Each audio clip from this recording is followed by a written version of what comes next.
குக்கர்லயே ரொம்ப ஈஸியா Dindigul style mutton biryani எப்படி செய்யறதுன்னு பார்க்க போறோம். முக்கியமா இந்த மட்டன் பிரியாணிக்கு தக்காளியே தேவையில்லை. தக்காளி இல்லாம மட்டன் பிரியாணி திண்டுக்கல் ஸ்டைல்ல சூப்பரா செய்ய போறோம். ரைஸ் நல்லா உதிரி உதிரியா மட்டன்ல நல்ல ஃபிளேவர் இறங்கி ரொம்ப டேஸ்டியா இருக்கும் இந்த மட்டன் பிரியாணி. குக்கர்லயே எவ்வளவு ஈஸியா செய்யறதுன்னு பார்க்கலாம். இதுக்கு முக்கியமா தக்காளி தேவையே இல்லைங்க. போறதுக்கு முன்னாடி ப்ளீஸ் நம்ம சேனலை சப்ஸ்கிரைப் பண்ணலாம், சப்ஸ்கிரைப் பண்ணிக்கோங்க, பெல் பட்டனும் அழுத்திக்கோங்க. அப்பதான் நான் போடுற போஸ்ட் உங்களுக்கு வந்து சேரும். வீடியோக்குள்ள போலாம்.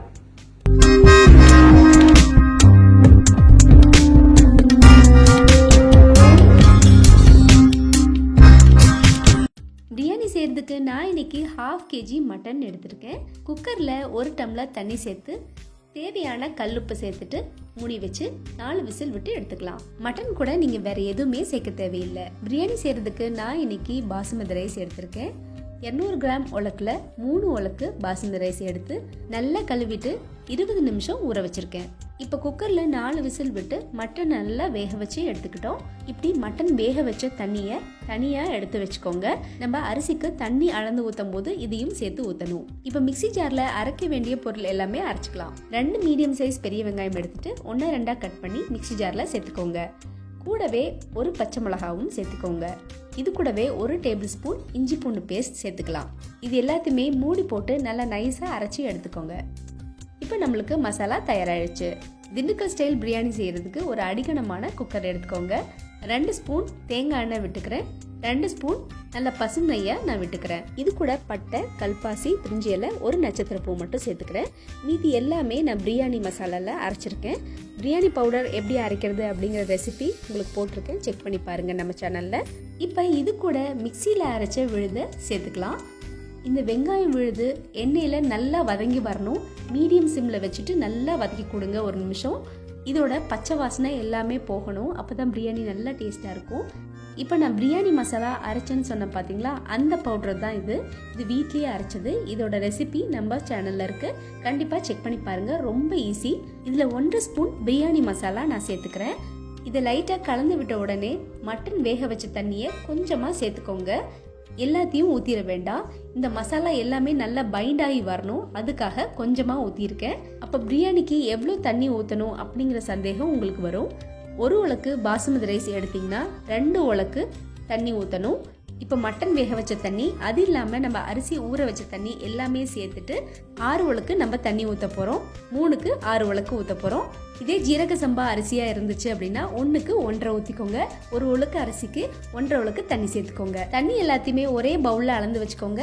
இப்போ கொஞ்சம் கொஞ்சமா ஊத்தினீங்கனாலும் உங்களுக்கு குழப்பம் வராது. இப்போ இந்த மசாலா நல்லா எண்ணெய் பிரிஞ்சு வந்துருச்சு. இது கூட 1 ஸ்பூன் வரமிளகாய் தூள், 2 ஸ்பூன் மல்லித்தூள் சேர்த்துக்கிறேன். இது சேர்த்ததுக்கு அப்புறமும் நம்ம அரிசி அளந்து வச்சிருக்க தண்ணி, அந்த ஸ்டாக் இருக்கு இல்லைங்களா, அதையும் கொஞ்சம் கொஞ்சமாக ஊற்றிக்கோங்க. ஊற்றிட்டு திருப்பியும் இது நல்லா கலந்து விட்டுக்கோங்க. இப்படி உங்களுக்கு கலந்து விடும்போது உங்களுக்கு நல்ல மசாலாவோட டெக்ஸ்சர் கிடைக்கும். தண்ணி நீங்கள் ஒரே பவுலில் அளந்து வச்சுட்டிங்கன்னா உங்களுக்கு குழப்பமே வராது. கொஞ்சம் கொஞ்சமாக நீங்கள் பிரியாணிக்கு இடையில ஊற்றினாலும் தண்ணியோட கன்சிஸ்டன்சி உங்களுக்கு கரெக்டாக இருக்கும். நீங்கள் கவலைப்பட தேவையில்லை. இப்போ வேக வச்ச மட்டனை இது கூட நம்ம சேர்த்துக்கலாம். ஏற்கனவே மசாலா எல்லாமே நம்ம நல்லா வதக்கிட்டோம். அதோட பச்சை வாசனை எல்லாமே போயிடுச்சு. அது எண்ணெய் பிரிஞ்சு வரும்போது இந்த மட்டனை நீங்கள் சேர்த்துக்கோங்க. சிக்கன் போடுற மாதிரி இருந்துச்சுன்னா நீங்கள் வேக வைக்க வேண்டாம். டைரெக்டாக அப்படியே போட்டுட்டு இது மாதிரி மசாலால நல்லா கலந்து விட்டுட்டு அதுக்கப்புறம் தண்ணி ஊற்றிட்டு கொஞ்சம் நேரம் கொதிக்க விட்டுட்டதுக்கப்புறம் நீங்கள் தம் போடலாம். இப்போ இது கூட 1 கைப்பிடி புதினாவை இது கூட நான் சேர்த்துக்கிறேன். புதினா சேர்த்ததுக்கப்புறம் நல்லா வதக்கி கொடுங்க. இப்போ இது நல்லா வதங்கி வந்துருச்சு. இது கூட 2 டேபிள் ஸ்பூன் தயிர் சேர்த்துக்கலாம். கூடவே 1/2 லெமன் பிழிஞ்சு விட்டுக்கோங்க. தேவையான கல்லுப்பை இது கூட கலந்து விட்டுக்கோங்க. நல்லா மிக்ஸ் பண்ணி கொடுங்க. இப்போ நம்ம அளந்து வச்சிருக்க மீதி எல்லா தண்ணியுமே ஊற்றிடலாம். தண்ணி ஊற்றினதுக்கப்புறம் நல்லா கொதி வரணும். கொதி வந்ததுக்கப்புறம் தான் அரிசியை நீங்கள் சேர்க்கணும். நான் பாசுமதி ரைஸை சேர்த்துக்கிறேன். 3 உலக்கு பாசுமதி ரைஸை நான் சேர்த்துக்கிறேன். மேலே கொஞ்சமாக கொத்தமல்லி தூவி விட்டுக்கோங்க. அரிசி போட்டதுக்கப்புறம் அரிசி நல்லா கொதி வரணும். உப்பு பார்த்தீங்கன்னா கொஞ்சம் சுருக்குன்னு இருக்கணும். அப்போ தான் பிரியாணி வெந்து வர்றப்போ நல்லாயிருக்கும். இப்போ மூடி வச்சிடலாம். மூடி வச்சுட்டு 15 நிமிஷம் சிம்மில் வச்சுருங்க.